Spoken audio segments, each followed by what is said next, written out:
Сегодня, 25 октября, я нахожусь в центре Манхэттена, и я приехала для участия в форуме коренных народов постсоветского пространства.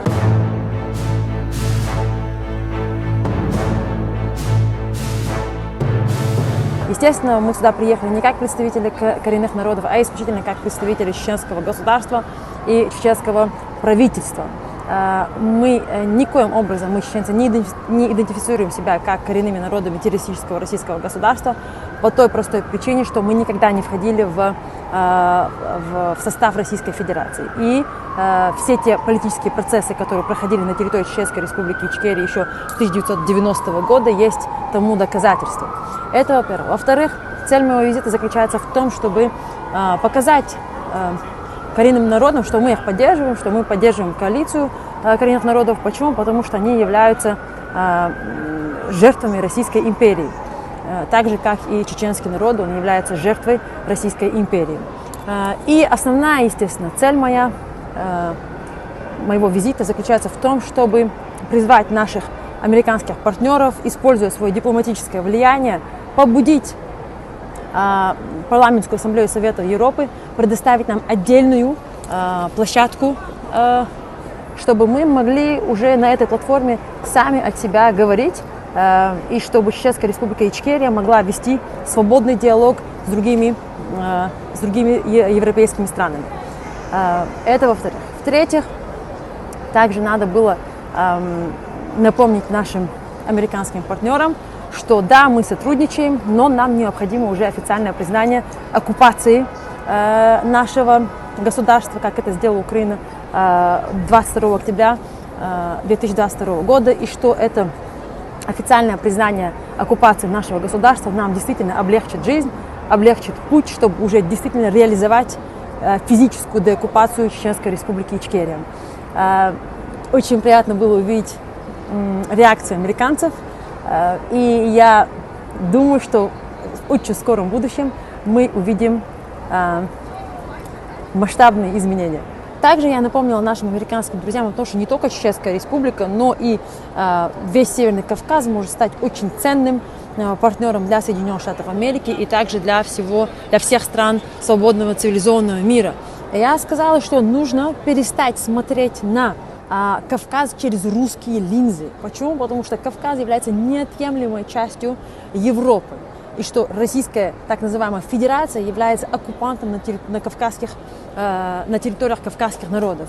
И возвращение черкесских земель черкесам, ингушских земель ингушам, возвращение дагестанских земель дагестанцам, возвращение горы Эльбрус кабардинцам и балкарцам, это укрепит Северный Кавказ и позволит Северному Кавказу в будущем обеспечить безопасность всей Восточной Европы и стать уже полноценным участником международной системы.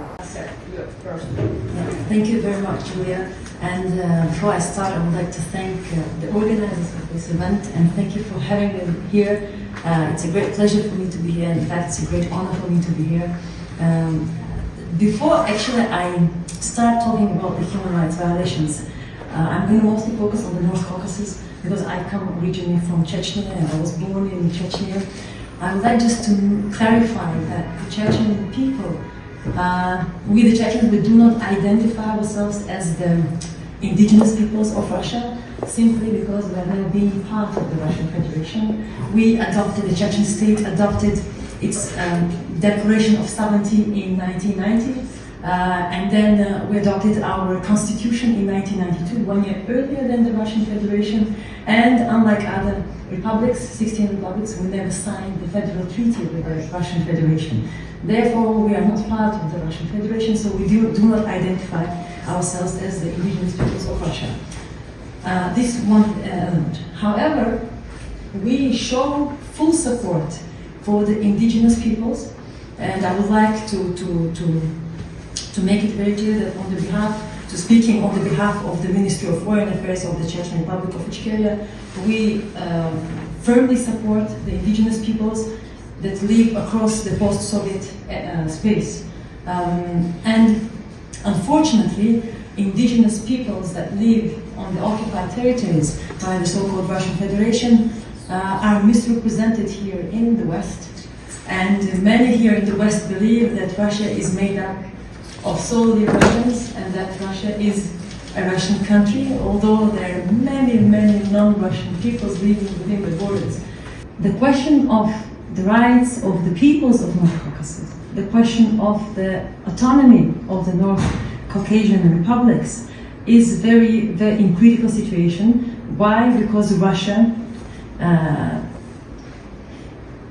desperately needs to keep the Caucasus within its borders, so it can have access to the natural resources that are within in the North Caucasus, that it can keep its military bases in North Caucasus, and that it can survive as an empire.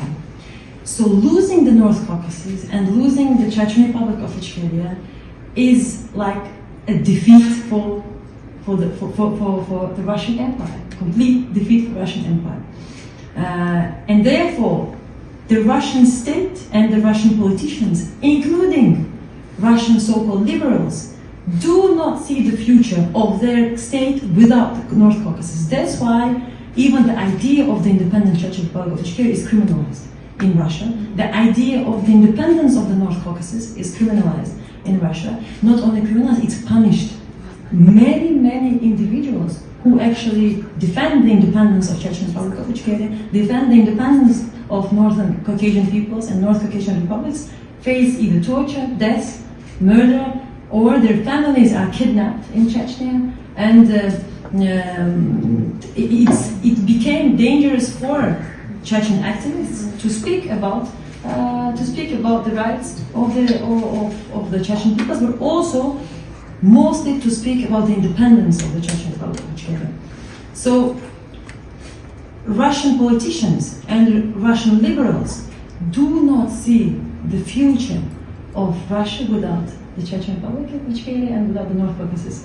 You see, I've talked to many Russians in discussions at the forums, and I've seen the comments of the Russians under the posts. They always say Caucasus is ours, Kavkaz nash, or they say Grozny is a Russian city. But I've never ever heard them say Kavkaz nash. I never heard them to say the Caucasians are ours, or the Chechens are ours, or the Dagestanis. Yes, but when they talk about the territory is theirs. But the people who live on these territories are not theirs.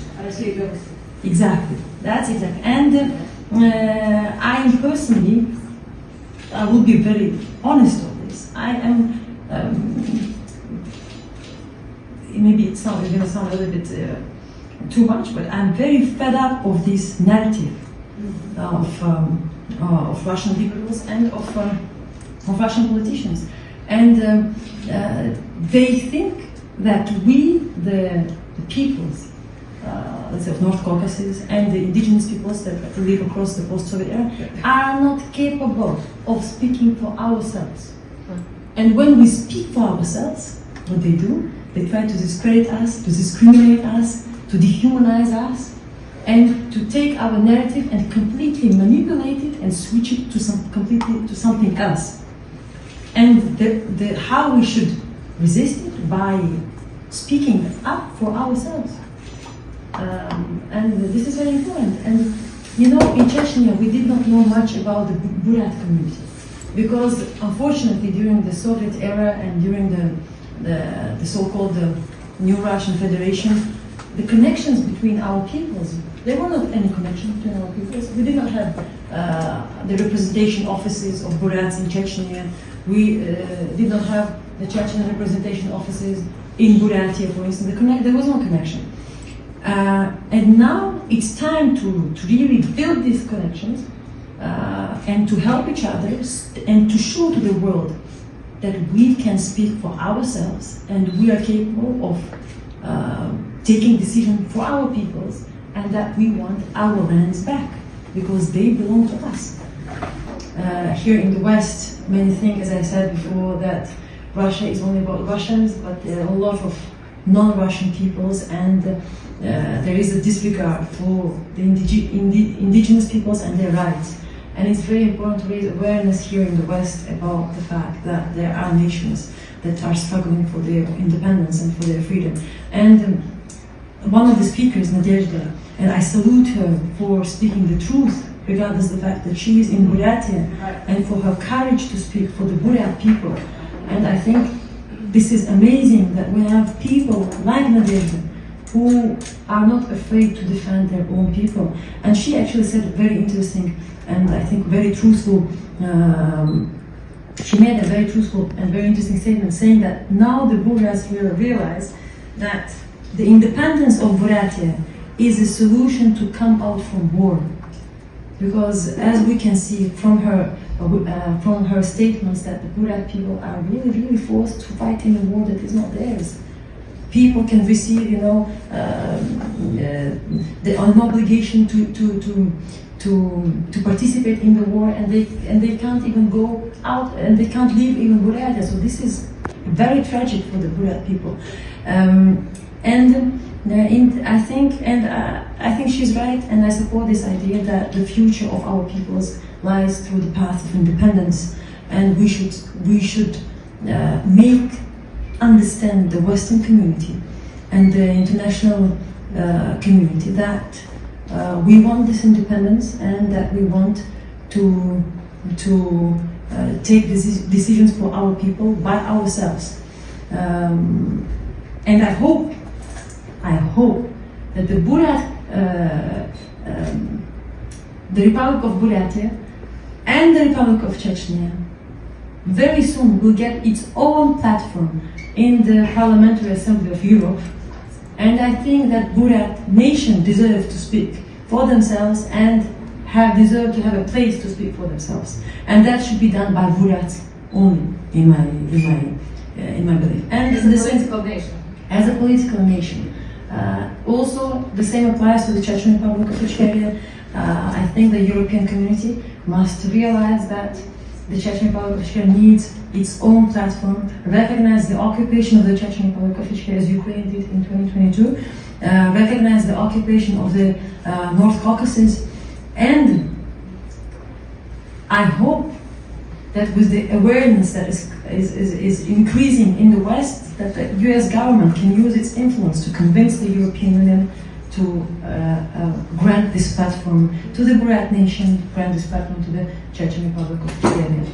On this positive note, and in the hope of a positive future, where the Chechen Republic of Ichkeria can open its own embassy in the Buryat Republic, and where the Buryat Republic can open its embassy in Chechen Republic of Ichkeria. I'm going to end, and thank you very much for giving this time to me and having me here, and thank you for your patience and for your will to listen to us.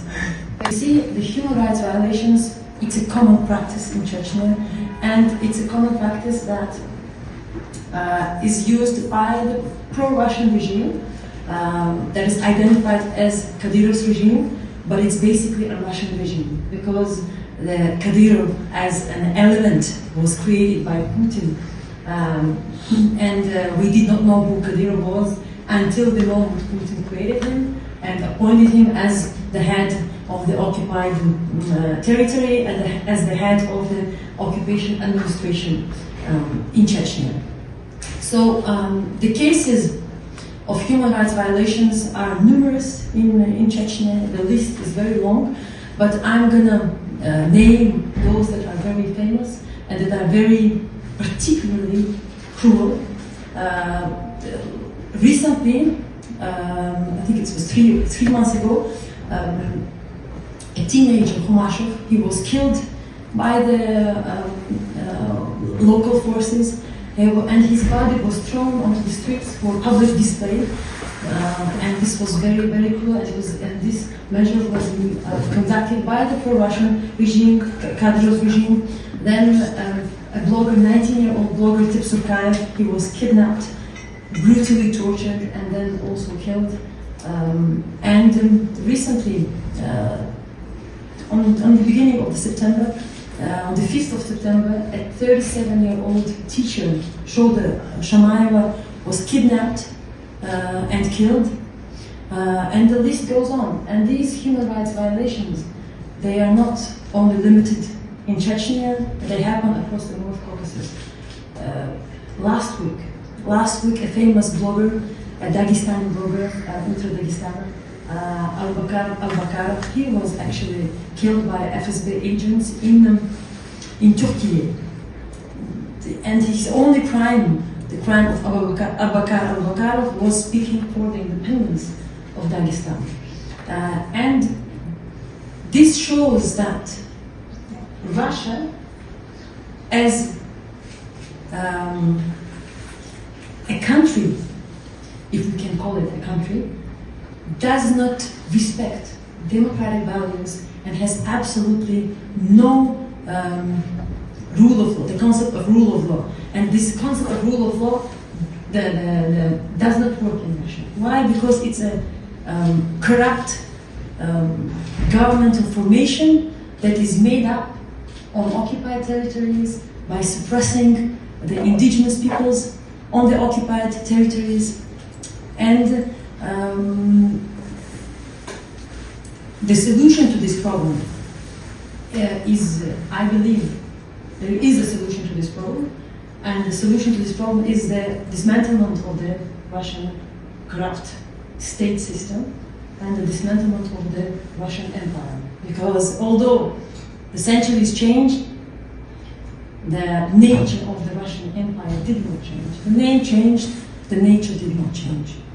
That's why all the indigenous peoples within Russian borders are treated as second-class citizens, are used as a cannon fodder in the imperial wars of Russia. Their indigenous rights are not respected, and their right to self-determination is not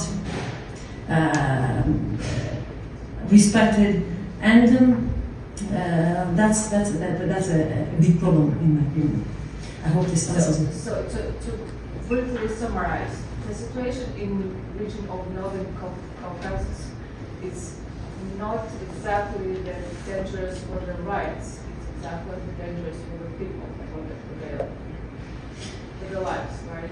Well, you see, I think that everything is related, because people, of course, the will, for instance, the will of the Chechen people to be free and to live in an independent country, of course, it was not respected. Not only it was not respected, our people was massacred, for the fact that we expressed our desire to live in an independent country. The Russian so-called Federation started two bloody wars. 30% of our population was massacred. 42,000 children was killed. Many people were kidnapped, including my father in 2000, when it was the full war going on in Chechnya. So not only the people's political will is not respected, but also the rights. Because when you have a country, or you have a state, or you have a republic like Chechen Republic of Ichkeria, where it is transformed into a completely isolated, closed space, of course the rights are not respected. And today, the Chechen Republic of Ichkeria is not open to any human rights organizations. None of the international human rights organizations have access to the Chechen Republic territory, to the Chechen territory. So none of these organizations is working on the Chechen soil. And why? Because Putin just closed this zone, so the crimes that are committed on the Chechen territory on a daily basis are not documented.